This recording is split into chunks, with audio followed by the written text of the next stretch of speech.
Good morning, folks. It's Larry with Packmaster Dog Training here. I want to talk to you guys a little something about what we call soak time in the training world.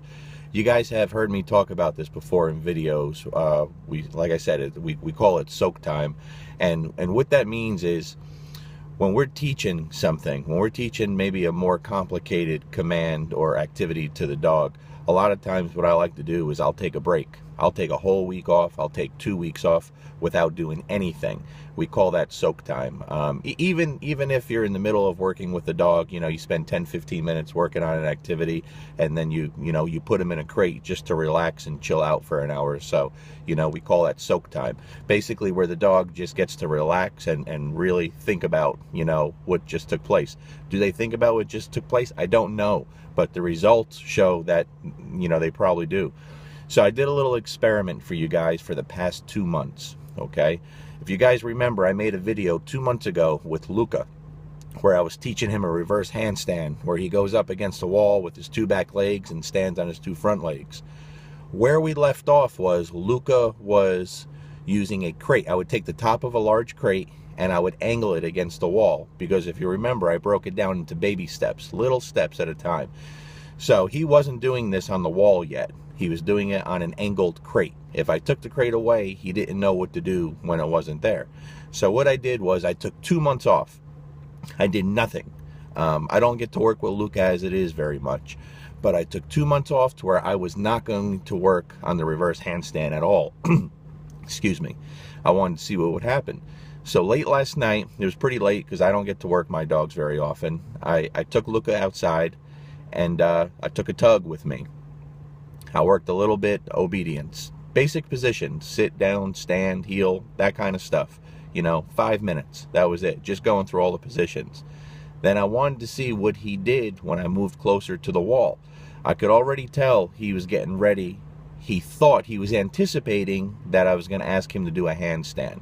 Okay, so because he was anticipating, I had him spread him, where he goes, with his 2 front paws up on the wall like he's under arrest. Because when my dog anticipates something, I like to give them something else. I don't want my dogs anticipating, So I always try to throw a little, not a trick, but I like to keep them guessing and keep them drinking, sorry. What's on my mind, thinking, all right? So I had him spread them. And then I called him off of the wall into a heel. And this is what blew my mind. I released him. Just go do what you want. I had the tug in my hand and he went over to the wall, turned around and did a perfect handstand. I mean, straight up and down. And at that time, man, I rewarded him big time because that's the first time he did it and I didn't even ask for it.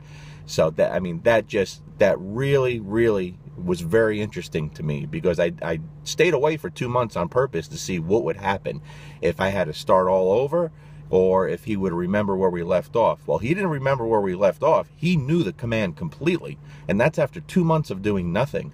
It was pretty amazing.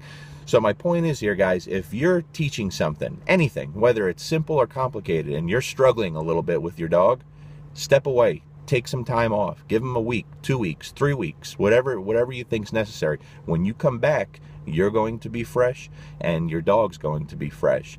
I've been doing this for many years. I usually give it about 2 weeks, and not one time has it ever let me down. They always come back better, so start implementing this into your training program.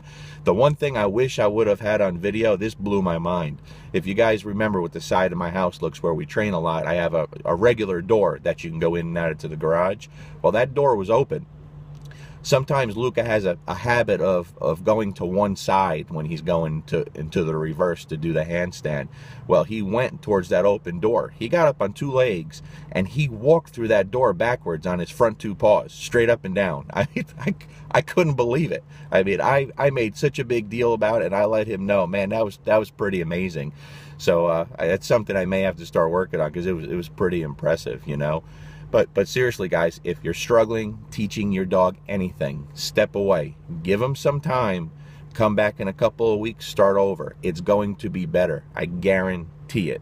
Okay? Peace.